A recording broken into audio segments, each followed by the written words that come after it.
Hi guys, எல்லோரும் எப்படி இருக்கீங்க? நான் ரொம்ப ரொம்ப நல்லா இருக்கேன். It's RJ Rekha. ஸோ இந்த ஒரு வீடியோஸ் பார்க்கும்போது ஒரு சந்தோஷமான விஷயத்தை உங்களோட பகிர்ந்து கொள்ளலாம் அப்படின்னு சொல்லிட்டு நினைக்கிறேன். எஸ், எனக்கு வேலை கிடச்சிருச்சு. ஸோ உங்களுக்கு தெரியும், ஃபஸ்ட்டாக ஒரு கம்பெனியில் கிட்டத்தட்ட 15 வருஷம் ஆர்ஜேவாக ஒர்க் பண்ணிகிட்டு இருந்தேன் வசந்தம் எஃப்எம்மில். இப்போ ஆதவன் எஃப்எம்மில் மீண்டும் ஆர்ஜேவாக வேலை கிடச்சிருக்கு.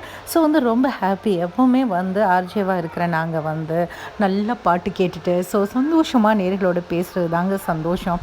அந்த சந்தோஷம் மீண்டும் கிடச்சிருக்கு அப்படின்னு சொல்லும்போது அந்த ஆனந்தத்துக்கு அளவே கிடையாது. ஸோ டைம் இருந்தால் நீங்களும் டியூன் பண்ணி பாருங்கள். உலகத்தில் எங்கே இருந்தாலும் நீங்கள் கேட்கக்கூடியதாக இருக்கும்.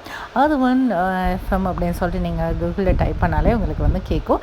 ஸோ அதே சந்தோஷத்தோடு நாங்கள் கேண்டிக்கு போயிருந்தோம். கேண்டியில் ஒரு அழகான சிச்சுவேஷனில் ஒரு வெட்டிங்க்கு தான் நாங்கள் போயிருந்தோம். ஃபேமிலியாக போயிருந்தோம். அந்த என்ஜாய்மெண்ட்டும் இதில் இருக்குது. ஸோ சந்தோஷமாக நீங்களும் என்ஜாய் பண்ணுங்கள். எப்போவுமே சந்தோஷமாக